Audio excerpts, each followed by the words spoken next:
ඔන්න අදත් ඔයාලා හැමෝම මගේ සපෝ ෆුඩ්ස් channel එකට ආදරෙන් පිළිගන්නවා. මම අද ඔයාලට අරගෙන ආවේ වෙනස්ම විදියකට ඉස්සොපොතු වලින් රසම රස chili paste එකක් හදාගන්න විදිය. ගෙදරට ඉස්සු ගෙනාවහම සමහරු පොතු විසි කරනවනේ. ඉතින් ඒ විසි කරන පොතු වලින් මේ වගේ chili paste එකක් හදලා බලන්නකො කොහොමද රස කියලා. ඉතින් මේ chili paste එක ඉස්සොපොතු දාලා හදන නිසා ගොඩාක්ම රසයි. ඒ වගේම තමයි මේ chili paste එක ඔයාලට කැමති කාලයක් තියාගෙන බත් පාන් නූඩල්ස් රයිස් මේ ඕන දෙයක් එක්ක කන්නත් පුළුවන්. හදාගන්නත් හරිම ලේසි. එහෙනම් අපි ඉක්මනටම යමු වීඩියෝ එකට කොහොමද මේක හදාගන්නේ කියලා බලන්න. මේ තියෙන්නේ මේ chili paste එක හදාගන්න ඕන කරන දේවල් ටික. මෙතන මම අරගෙන තියෙනවා හොඳට සෝදලා පිරිසිදු කරගනිපු ඉස්සොපොතු ග්‍රෑම් 30ක් විතර. ඊළඟට ඉඟුරු සුදුරුණු paste එකත් ග්‍රෑම් 30ක් වගේ තියෙනවා.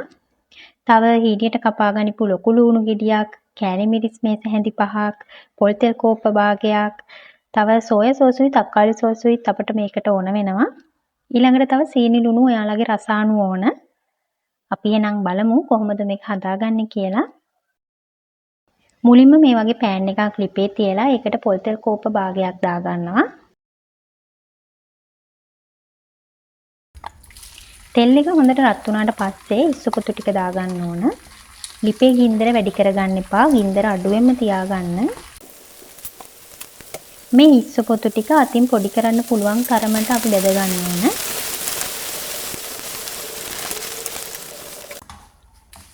දැන් ඔන්න ඉස්සුපොතු ටික ගානට බෙදලා තියෙන්නේ. මම දැන් මේක ලිපෙන් බා ගන්නවා.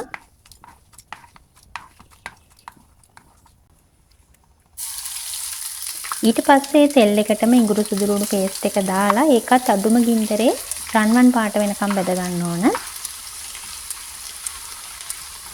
ඒක බෙදෙන අතරේ අපි දැන් අර ඉස්සොපොතු ටික පොඩි කරගමු. මේ විදිහට මේ ඉස්සොපොතු ටික පොඩි කෑලි වෙනකම් අතින් කුඩු කරගන්න.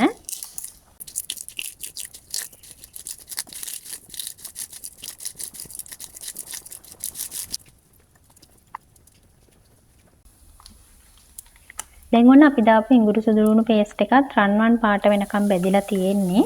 ඊට පස්සේ ඒකට දාගන්නවා හීනියට කපා ගනිපු ලොකු ලුණු ගෙඩිය.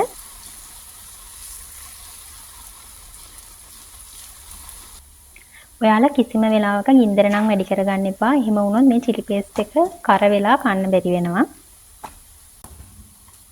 ලුණු ටිකත් පොඩ්ඩක් තුඹුරු පාට වේගෙන එද්දී මම අර කුඩු කරගනිපු ඉස්සුපොතු ටික දාගන්නවා.